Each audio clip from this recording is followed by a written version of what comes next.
Hello friends, जय हिंद। बहुत बहुत स्वागत है आप सभी का आपके अपने YouTube channel Saxena city classes में। दोस्तों, मेरा नाम है चंद्र प्रकाश और आज की वीडियो में हम लोग डीएलएड द्वितीय सेमेस्टर जो आपका 25 तारीख को एग्जाम होने वाला है, उसी एग्जाम को देखते हुए क्वेश्चंस को लेकर आए हैं। दोस्तों, कल जो है आपका शाम को लाइव सेशन नहीं हो पाया क्योंकि बरसात यहाँ पे बहुत ज़्यादा हो रही है और प्रॉब्लम है, लाइट नहीं आ रही है, जिसकी वजह से हम वीडियो नहीं कर पाए लाइव सेशन। तो इसलिए आपका ये रिकॉर्डेड वीडियो आपके साथ जा रहा है, तो वीडियो को लास्ट तक देखिएगा। इस क्वेश्चंस का आपके एग्जाम से दोस्तों 99% जान लीजिए संभावना है कि ऐसा ही प्रश्न आएगा। चलिए दोस्तों, ज़्यादा देर करते हुए हम लोग शुरुआत करें।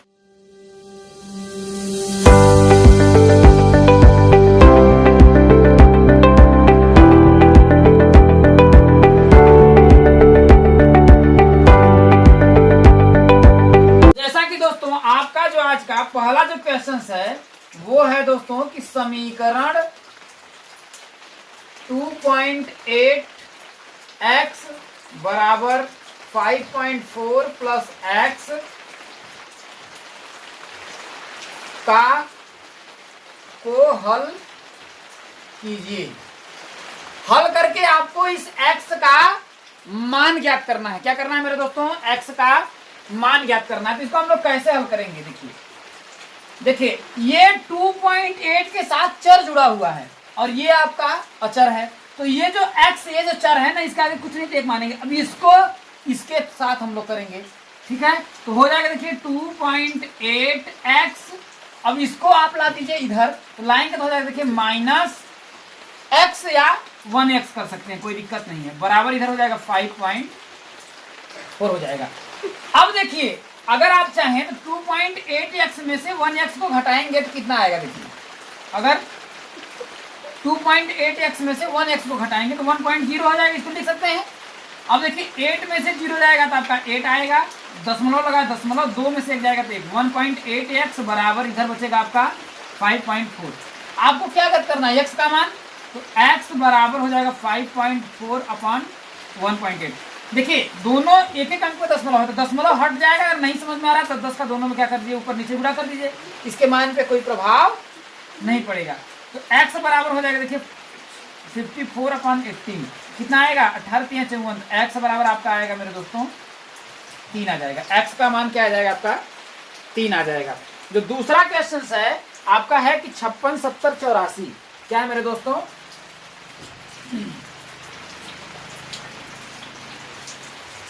दूसरा जो आपका क्वेश्चन है बढ़िया क्वेश्चन है। देखिए सभी क्वेश्चंस आपके ठीक ठाक लिए गए हैं। दूसरा क्वेश्चन है आपका देखिए कि 56 70 84 किसका? 84 का लसा तथा मश ज्ञात कीजिए। क्या? मश ज्ञात कीजिए। आपको ये नहीं कहा है गुणनखंड विधि से करिए और भाग विधि से करिए, हालांकि मैं ये बहुत अच्छी तरह से आप लोगों को समझा चुका हूं। जो लोग नहीं देखे हैं, प्लेलिस्ट पूरी बनी हुई है, वहां से आप क्लियर कर लीजिएगा, यहीं से आपका हालांकि क्लियर हो जाएगा। देखिए लसा हम सबसे पहले निकालते हैं, तो देखो हो जाएगा 56 70 84 ये है। इसको सबसे पहले हम क्या करेंगे? सबसे छोटी अभाज्य संख्या क्या होती है? 2। 2 से जब काटेंगे तो ये हो जाएगा देखिए 2 दूना 4, 28 दूना 56, 35 दूना 70, इसको करेंगे देखिए 42 दूना 84, फिर 2 से करेंगे तो हो जाएगा देखिए 14 हो जाएगा। ये तो कटेगा नहीं, सेम का सेम उतर जाएगा, ये 21 दूना 42 हो जाएगा। फिर 2 से काटेंगे तो ये हो जाएगा 7 दूना के 14, ये हो जाएगा आपका 35, और ये आपका नहीं कटेगा। अब किससे कटेगा मेरे दोस्तों? आपका 3 से कटेगा, तो 7 तो सेम रह जाएगा, 35 भी सेम रह जाएगा आपका, 7 3 का 21, 7 से कट जाएगा। फिर आपका अब किससे कटेगा? देखिए 5 से कटेगा। किससे कटेगा? 5 से कटेगा तो हो जाएगा देखिए 7, ये 7 5 35 7। फिर अब किससे कटेगा? 7 से कटेगा 1 1 1। अब क्या करना है? इन सबका आपस में गुणा कर देंगे, जो आएगा आपका क्या हो जाएगा मेरे दोस्तों? लसा हो जाएगा। तो कहने का मतलब कि 56 70 और 84 का क्या लसा बराबर हो जाएगा 2 गुणुत्ते 2 गुणुत्ते 2 गुणुत्ते 3 गुणुत्ते 2 गुणुत्ते 2 गुणुत्ते 2 गुणुत्ते 3 गुणुत्ते 5 गुणुत्ते 7 क्या हो जाएगा? गुणुत्ते 5 गुणुत्ते 7 हो जाएगा। अब इसको हम करेंगे तो देखिए क्या हो जाएगा, देखिए इसको देखिए 5 दूना के 10 दूना के 20 दूना के 40 और 40 में 3 का गुणा करेंगे 40 3 120 तो 120 गुणते कितना हो जाएगा आपका देखिए सर 5 दूना के 10 दूना 20 दूना 40 3 120 और सत्ते कितना हो जाएगा 12 सत्ते 84 840 जो हो जाएगा मेरे दोस्तों लौसा हो जाएगा। अब मौसा तो मौसा निकालने का जो तरीका है एक गुणनखंड विधि है और एक भाग विधि है।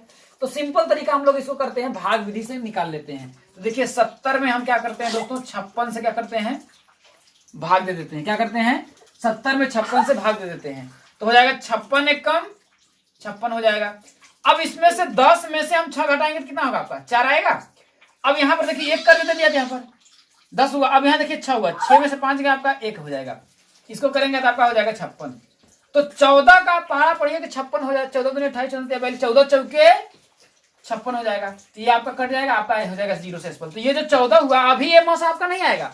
अब 84 जो है 84 में भी आप 14 से क्या करेंगे भाग देंगे तो हो जाएगा देखिए 84 में 14 से भाग देंगे तो कितना होगा 14 28 14 56 14 25 70 14 छक्के 84 6 बार में गया ना आपका 84। इसका भी शेषफल आपका 0 आ गया। तो यही जो आपका 14 होगा मेरे दोस्तों ये क्या हो जाएगा आपका मौसा हो जाएगा। क्या हो जाएगा ये आपका मौसा हो जाएगा। तो बहुत ही आसान है देखिए मौसा और लसा निकालना और बहुत ही आसान क्वेश्चन आपसे पूछा जाता है। चलिए हम लोग अगले क्वेश्चन पढ़ते हैं। अगला क्वेश्चन भी आपका बहुत ही बढ़िया क्वेश्चन है और अच्छा क्वेश्चन है। अगला जो क्वेश्चन है मेरे दोस्तों वो क्या कह रहा है देखिए समझने की कोशिश करिएगा। बहुत ही आसान क्वेश्चन है कि यदि किसी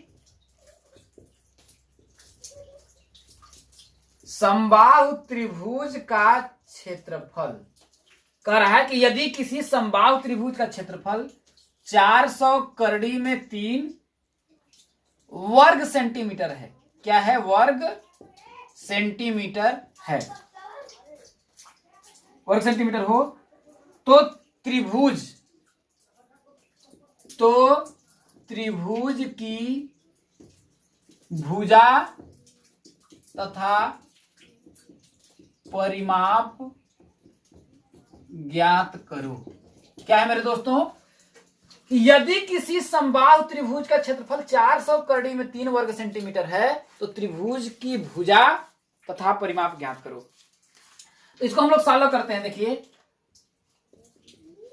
कैसा त्रिभुज है समबाहु त्रिभुज है। कैसा त्रिभुज है समबाहु त्रिभुज है। तो समबाहु त्रिभुज की क्या खासियत होती है कि ऐसा त्रिभुज जिसकी तीनों भुजाएं क्या हो सम मतलब बराबर बाहु मतलब भुजाएं जो आपकी बराबर उसे समबाहु त्रिभुज कहते हैं।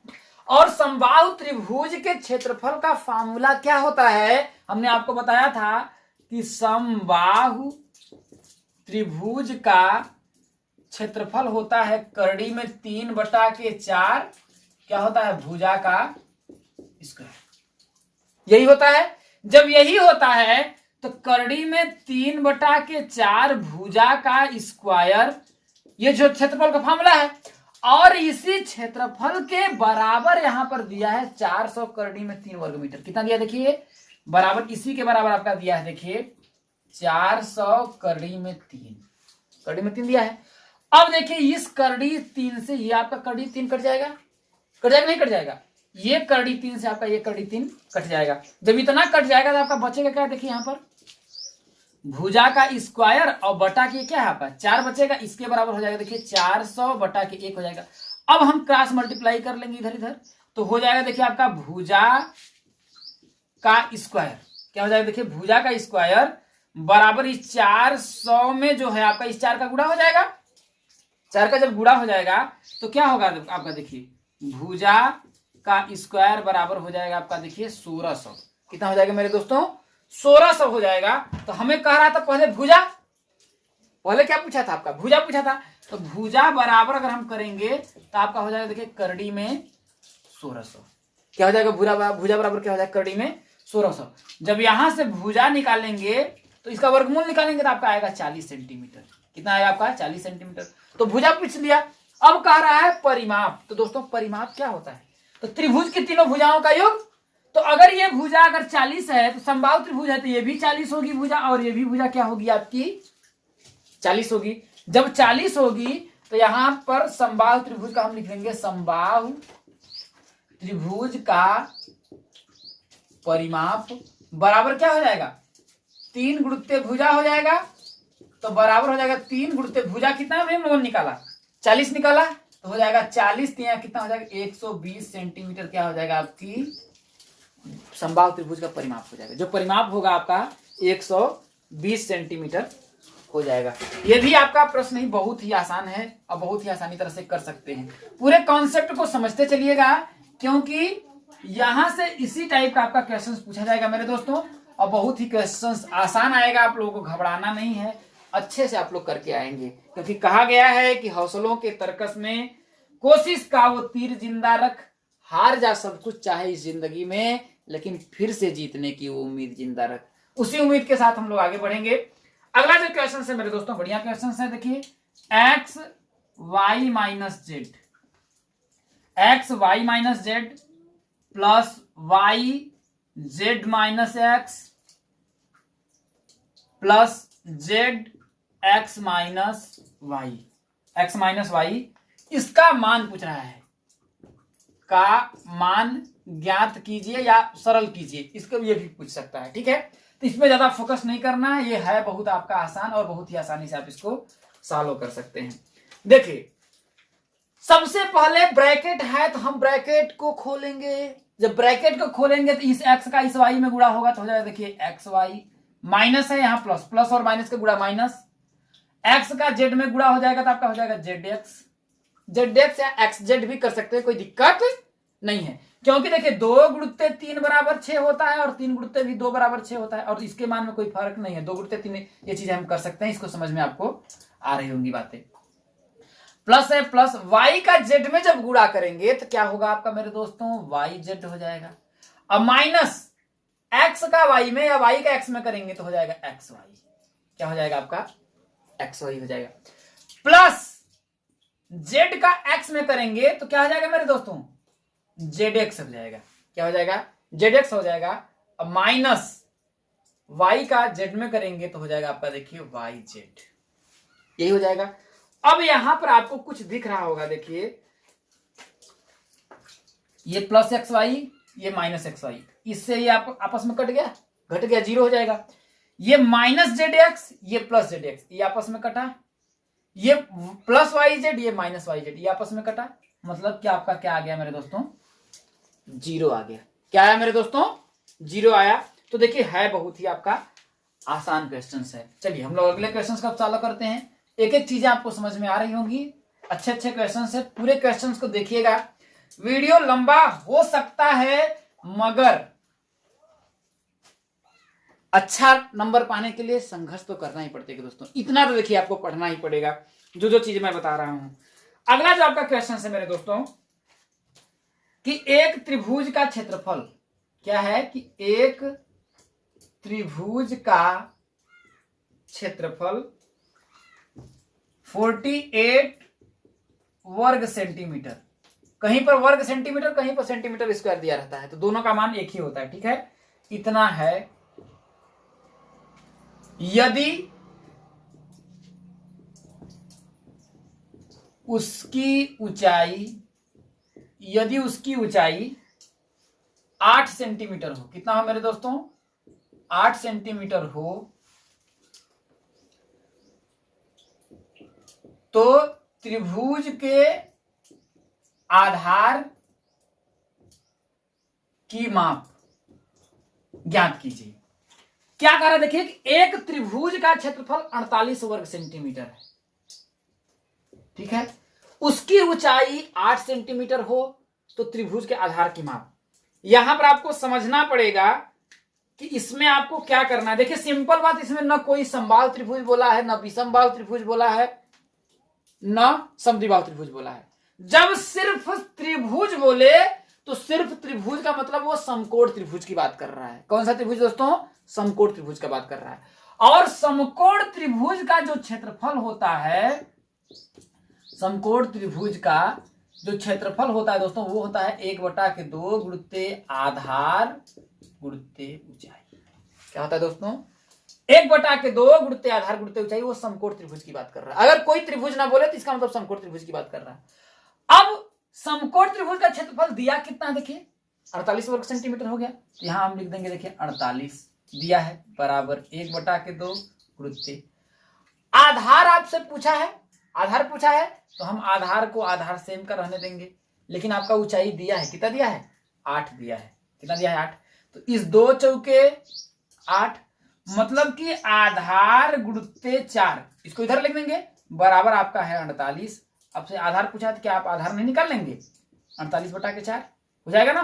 तो आधार बराबर कितना हो जाएगा, कितना हो जाएगा 12 चौके 48 तो हो जाएगा आधार बराबर कितना हो जाएगा 12 सेंटीमीटर। देखिए सभी लंबाइयां आपका सेंटीमीटर में है, तो ये भी आपका सेंटीमीटर में होगा। तो ये भी आपको बहुत अच्छी तरह समझ में आ गया होगा। अगला जो क्वेश्चन है देखिए बहुत ही बढ़िया क्वेश्चन है, और ऐसा क्वेश्चन आपका देखिए 100% है दोस्तों। इस टाइप का क्वेश्चन एक जरूर पूछा जाएगा, देखिए जरूर पूछा जाएगा, इस बात का आप ध्यान रखिएगा। और ये क्वेश्चन होते बहुत आसान है, सिर्फ थोड़ा कैलकुलेटिव हो सकता है लेकिन कठिन नहीं। ये कैलकुलेटिव है, ऐसे क्वेश्चन को हम लोग कैलकुलेटिव बोल सकते हैं लेकिन कठिन नहीं। क्या है क्वेश्चन, देखिए आपका -5 -45 प्लस -15 प्लस -3 गुणित 5 का मान पूछ रहा है, का मान ज्ञात कीजिए। कैसे करेंगे, सबसे पहले देखिए आपको क्या करना है, ब्रैकेट को सॉल्व करना है। क्या करना है मेरे दोस्तों, सबसे पहले हमें ब्रैकेट को सॉल्व करना है। तो सबसे पहले ब्रैकेट को खोलेंगे, इस ब्रैकेट को खोलेंगे तो यहाँ पर -5 हो जाएगा। अब इस ब्रैकेट को खोलेंगे तो इस माइनस और इस माइनस का गुणा हो जाएगा तो क्या हो जाएगा आपका प्लस हो जाएगा, प्लस हो जाएगा आपका 45। ये प्लस ये माइनस, तो माइनस और प्लस का गुणा क्या होता है आपका माइनस होता है -15। अब इस प्लस का इस माइनस में गुणा करेंगे तो क्या होगा आपका -3 गुणित क्या होगा आपका 5। अब क्या करेंगे, सबसे पहले गुणा वाला पोर्शन सॉल्व करेंगे, मतलब सबसे पहले हमें इसको सॉल्व करना है। इसको सेम लिखेंगे -5 प्लस 45 -15 -5 15 हो जाएगा, ठीक है। अब देखिए जब इतना हो गया तो अब हमें सबसे पहले प्लस वाला, तो ये प्लस वाला है तो प्लस 45 लिख लीजिए, कोई दिक्कत है। अब देखिए ये -5 आया, -5 को इधर लिख लिए -5 -15 -15, कोई दिक्कत नहीं है। अगर यहां पर भी रख देते तो कोई दिक्कत नहीं है। अब इसको जोड़ लीजिए, 15 और 15 कितना होगा 30, और ये माइनस, क्योंकि सब माइनस में है तो माइनस -15 -15 30 -5 कितना हो जाएगा आपका, कितना होगा आपका देखिए 35 हो जाएगा। तो हो जाएगा देखिए 45 -35। जब इसको सॉल्व करेंगे तो आपका कितना आएगा मेरे दोस्तों 10 आएगा, और यही क्या हो जाएगा आपका आंसर हो जाएगा। अब दोस्तों देखिए हम लोग अगले क्वेश्चन पे आते हैं। लाइट बहुत ज्यादा हो गई थी जिससे आपको कुछ क्वेश्चंस नहीं दिख रहे होंगे, लेकिन दोस्तों समझने की कोशिश करिएगा, ऐसा ही क्वेश्चंस आपका आया होगा। मेरे को पता नहीं था इसलिए मैं अगले क्वेश्चंस को फिर से इसको समझा देता हूं, क्योंकि ये क्वेश्चंस थोड़ा सा इंपॉर्टेंट महत्वपूर्ण है, इसलिए मैं इसकी रिकॉर्डिंग फिर से कर दे रहा हूं। आपका कह रहा था कि यदि त्रिभुज एबीसी और त्रिभुज पीक्यूआर में AB बराबर 3.5 सेंटीमीटर, AB 3.5 सेंटीमीटर दिया था, BC बराबर 7.1 सेंटीमीटर, तो BC बराबर 7.1 सेंटीमीटर दिया था, और AC बराबर 5 सेंटीमीटर और AC बराबर 5 सेंटीमीटर दिया था, और PQ इसमें PQR में PQ बराबर 7.1, QR बराबर 5 और PR बराबर आपका दिया था 3.5 दिया था। तो त्रिभुज की सर्वांग समता का परीक्षण करना था। परीक्षण करने का मतलब पता लगाना है कि ये दोनों जो त्रिभुज हैं वो सर्वांगसम हैं या नहीं है। तो कैसे पता लगाएंगे, चलिए हम लोग एक सॉल्व करते हैं। इसमें हमको क्या दिख रहा है, देखने का आपको कुछ मिल रहा होगा, देखिए कि AB बराबर है, AB देखिए आपका बराबर है 3.5 है किसके, PR के बराबर है कि नहीं है। तो AB बराबर हम लिख लेंगे PR, और ये क्या है आपका देखिए दोनों की भुजा बराबर है ना, दोनों की क्या है साइड है, भुजा बराबर है। और BC क्या, BC बराबर है देखिए PQ के, देखिए BC 7.1 है और ये भी 7.1 है, तो BC बराबर है किसके आपके PQ के, ये भी आपकी क्या बराबर है भुजा। और तीसरा AC क्या है मेरे दोस्तों, AC जो बराबर है आपका AC जो बराबर है वो किसके बराबर है, PR के। किसके बराबर है, सॉरी AC जो बराबर है आपका वो है QR के। किसके बराबर है आपका, देखिए QR के। मतलब ये AC 5 है और ये QR क्या है, 5 है। तो ये भी क्या है आपका भुजा। तो सर्वांग समता का चैप्टर पढ़ाते वक्त मैंने बताया था कि यदि त्रिभुज की तीनों भुजाएं अगर बराबर हो जाएं, ठीक है, तो क्या होगा, ये त्रिभुज सर्वांगसम हो जाएगा। तो कौन सा, भुजा भुजा भुजा नियम के मतलब 22 साइड रूल के अनुसार से हम कह सकते हैं कि त्रिभुज ABC, त्रिभुज ABC वो क्या होगा आपका, सर्वांगसम होगा किसके, त्रिभुज PQR के। मतलब त्रिभुज ABC सर्वांगसम होगा किसके, त्रिभुज PQR के। ये चीज समझ में आ गई। और यही है मेरे दोस्तों, सर्वांग समता का परीक्षण करना था और ये आपका मिलेगा आपको 2 नंबर। एक लास्ट और आखिरी क्वेश्चंस जो है आपका दोस्तों इस वीडियो का बहुत ज्यादा इंपॉर्टेंट है और ऐसा देख लीजिएगा आपका क्वेश्चन जरूर पूछा जाएगा। ये तो जो क्वेश्चन दोस्तों इससे क्वेश्चन आपका जरूर पूछा जाएगा, इससे संबंधित ये जान लीजिएगा क्योंकि ये बहुत ज्यादा इंपॉर्टेंट है। क्वेश्चन कर रहा है दोस्तों, पिता की उम्र पुत्र की उम्र की 4 गुनी है। पिता की उम्र पुत्र की उम्र की 4 गुनी है। ये आपका वर्तमान है, वर्तमान की बात कर रहा है।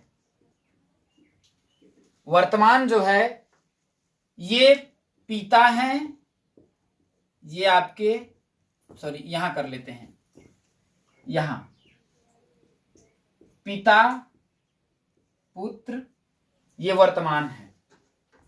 और 6 वर्ष बाद मतलब 6 वर्ष बाद मतलब भविष्य की बात हो रही है, भविष्य में 6 वर्ष जोड़ना है। अब कह रहा है पिता की उम्र पुत्र की उम्र की 4 गुनी है। तो सबसे पहले हमें पता करना पड़ेगा पुत्र की उम्र क्या है। जैसे हमसे कोई पूछे कि हमारी उम्र क्या है, कोई हमसे पूछे ऐसा है कि आप अपनी उम्र बताइए, तो मैं कहूंगा कि मेरी जो उम्र है मोहन की उम्र से, मतलब मेरी जो उम्र है मोहन से क्या है 4 वर्ष बड़ी है। तो आपको अगर मेरी उम्र जानना है तो मोहन की उम्र के बारे में आपको जानना जरूरी है, जरूरी है नहीं, सबसे पहले आपको मोहन की उम्र को बारे में पता करना पड़ेगा। तो यही बात यही कह रहा है कि यदि पिता की उम्र को जानना है तो आप पुत्र की उम्र को पता करना पड़ेगा। तो यहां पर आप लिखेंगे माना पुत्र की उम्र बराबर x, पुत्र की उम्र क्या हो गई, x हो गई। तो पिता की कितना हो जाएगा, 4x हो जाएगा, हो जाएगा नहीं। पिता की मतलब कि पुत्र की उम्र x हुई तो पिता की उम्र क्या हो गई, 4x हो गई। तो यहां पर हम लिखेंगे, आप यहां समझाते चल रहे हैं, पिता की उम्र बराबर क्या हो जाएगा आपका, देखिए 4x हो जाएगा। अब आगे कह रहा देखिए 6 वर्ष बाद, कितने 6 वर्ष बाद। अब 6 वर्ष मतलब इसमें 6 वर्ष बाद यहां पर आएंगे तो 4x में भी मतलब इसकी भी 6 वर्ष बढ़ेगी, पिता की भी और पुत्र की भी 6 वर्ष बढ़ेगी। बढ़ेगी नहीं बढ़ेगी, बढ़ेगी। अब करा 6 वर्ष बाद ये जो पिता है इस पुत्र का, ये पुत्र की उम्र है, क्या दोनों बराबर है क्या, बराबर तो नहीं है। अब ये कितनी ज्यादा है, इसने कहा कि 6 वर्ष बाद पिता की जो उम्र है उसके पुत्र की उम्र की 2.5 गुने से 6 वर्ष अधिक है। मतलब कि ये जो पिता है इससे 2.5 गुना, मतलब इससे 2.5 गुने से भी क्या है 6 वर्ष अधिक है। कौन, ये है, मतलब 2.5 गुने 6 वर्ष अधिक है। तो दोनों को अगर हमें बराबर करना होगा तो हम क्या करेंगे, इसका 2.5 गुना करेंगे और 6 जोड़ देंगे तो दोनों आपस में बराबर होंगे। तो यहीं पर हम लिखेंगे प्रश्नानुसार, प्रश्नानुसार हम करेंगे तो आपका पुत्र कितना है, x + 6 है पुत्र, और पिता कितना है देखिए 4x + 6 है। तो क्या दोनों आपस में बराबर हो जाएंगे, नहीं होंगे, बराबर नहीं होंगे। अगर हमें बराबर करना है, क्योंकि ये कह रहा है कि पिता की उम्र है, देखिए 6 वर्ष बाद पिता की उम्र, ये पिता की जो उम्र है पुत्र की उम्र की, तो पुत्र x + 6 है, इसकी 2.5 गुने से 6 वर्ष अधिक इसकी उम्र है। तो दोनों को बराबर करना है तो इसका हम करेंगे 2.5 गुना, तो 2 सही 1/2, 2.5 गुना करके अगर 6 वर्ष जोड़ देंगे तो दोनों का क्या होगा, आपस में बराबर हो जाएगा। क्या हो जाएगा आपका, आपस में बराबर हो जाएगा। तो इसको हम सालों अगर करेंगे तो इसको सालों करें, देखिए 2 दूना के 4, 5/2 हो जाएगा, 5/2 x + 6 अब +6 बराबर इधर हो जाएगा, देखिए 4x + 6 हो जाएगा। अब अगर ये प्लस है, अगर इधर जाएगा तो आपका माइनस हो जाएगा, ये जो +6 है इधर जाएगा तो आपका -6 हो जाएगा। इससे अगर हम इसको काटें तो कोई दिक्कत नहीं है, कोई दिक्कत नहीं है। जब वो दिक्कत नहीं है तो इसको आगे हम सॉल्व करें तो देखिए इसका अगर गुणा करेंगे आपका देखिए तो हो जाएगा, देखिए यहां पर देखिए 5/2, यहां करेंगे तो आपका हो जाएगा देखिए 5/2 x + 6 बराबर हो जाएगा देखिए 4x। कितना हो जाएगा आपका, 4x हो जाएगा। अब अगर इसको और हम सॉल्व करें तो 5 का x में गुणा करेंगे, ठीक है, सिर्फ 5 का ही हम लोग गुणा करते हैं, तो 5 का x में गुणा करेंगे तो हो जाएगा देखिए 5x + 6 का 5 में करेंगे तो हो जाएगा देखिए 6×5 = 30 और पूरा बटा के 2 तो रहेगा ही रहेगा, सिंपल बात। या फिर ऐसे करेंगे 5/2x भी होगा, मतलब 5/2x + 6×5 = 30/2x होगा, तो बात वही रह जाएगी, कोई दिक्कत उसमें फर्क नहीं पड़ेगा। अब बराबर यहां हो जाएगा देखिए 4x अब बटा के 1 कर लेंगे, अब फिर क्रॉस मल्टीप्लाई कर लीजिए तो हो जाएगा देखिए 5x + 30 बराबर 4 दूना के कितना हो जाएगा आपका 8x हो जाएगा, 8x हो जाएगा। अब ये जो 3x है जब ये इधर जाएगा तो क्या होगा, देखिए 8x, अब ये जो 5x जब इधर जाएगा तो हो जाएगा -5x, ये 30 इधर रहेगा तो आपका 30 हो जाएगा, तो हो जाएगा देखिए 3x बराबर हो जाएगा आपका 30, x बराबर हो जाएगा 30/3, x बराबर हो जाएगा आपका 10। x बराबर कितना हो जाएगा मेरे दोस्तों, 10। तो मतलब कि पुत्र की जो वर्तमान उम्र थी वो आपकी 10 थी और पिता की वर्तमान उम्र कितनी थी, आपकी 40 थी। यही बात थी। आगे अब इसको देखिए हम प्रूफ करते हैं कि कैसे हमारा स्टेटमेंट सही है, ठीक है। यहां पर मैं आपको प्रूफ करके दिखाता हूं। वर्तमान उम्र इतना है, 6 वर्ष बाद, तो पिता 6 वर्ष बाद कितना हो जाएगा भैया, 40 6 46 हो जाएगा। 40 में अगर हम 6 जोड़ देंगे 46 हो जाएगा और पुत्र कितना होगा, 10 6 कितना हो जाएगा, 16 हो जाएगा। तो क्या ये दोनों आपस में बराबर हैं, बराबर नहीं है ना, तो इसलिए कह रहा था। अब कह रहा देखिए ये कितनी ज्यादा है, देखिए इसका 2.5 गुना करिए तो 16 का दूना हो जाएगा 32, अब 32 का 2.5 गुना करेंगे तो कितना होगा, 32 का 2.5 मतलब 2.5 अढ़ा होगा 40, अब में 6 जोड़ेंगे तब 46 होगा। तो मतलब कि इसको बराबर करने के लिए पुत्र की ही उम्र में हमने देखिए 2.5 गुना किए हैं, तो 2.5 गुना कर लेंगे तो 2 सही 1/2 इतना, इसमें हमें क्या करना था, 6 जोड़ना था। अब देखिए दोनों बराबर होगा, कैसे बराबर होगा, देखिए यहाँ 46 बराबर 2 दूना के 4 1 5 हो जाएगा, 5/2 गुणित 16 और प्लस 6 हो जाएगा। देखिए 8 दूना के 16, 8×5 कितना हो जाएगा, देखिए 46 बराबर 8×5 40 और प्लस 6। अब देखिए 46 बराबर 46 हुआ कि नहीं हुआ, हुआ कि नहीं। ऐसे स्टेटमेंट को प्रूव किया जाता है। तो दोस्तों इस वीडियो की यहीं पर समाप्ति करते हैं। उम्मीद नहीं पूरा विश्वास है आपको वीडियो पसंद आया होगा। छोटी मोटी जो चमक की वजह से कमी हो गई होगी उसके आप माफ कर दीजिएगा। शाम को आज आपके अगर सब कुछ सही रहा तो फिर वही उसी टाइम पे आपकी क्लास होगी और आप लोग जुड़ना ना भूलिएगा। शाम को 7:30 बजे आपकी क्लास रहती है लाइव। तो दोस्तों इस वीडियो में इतना ही, मिलेंगे जल्द ही, तब तक के लिए दोस्तों दीजिए इजाजत। जय हिंद, वंदे मातरम।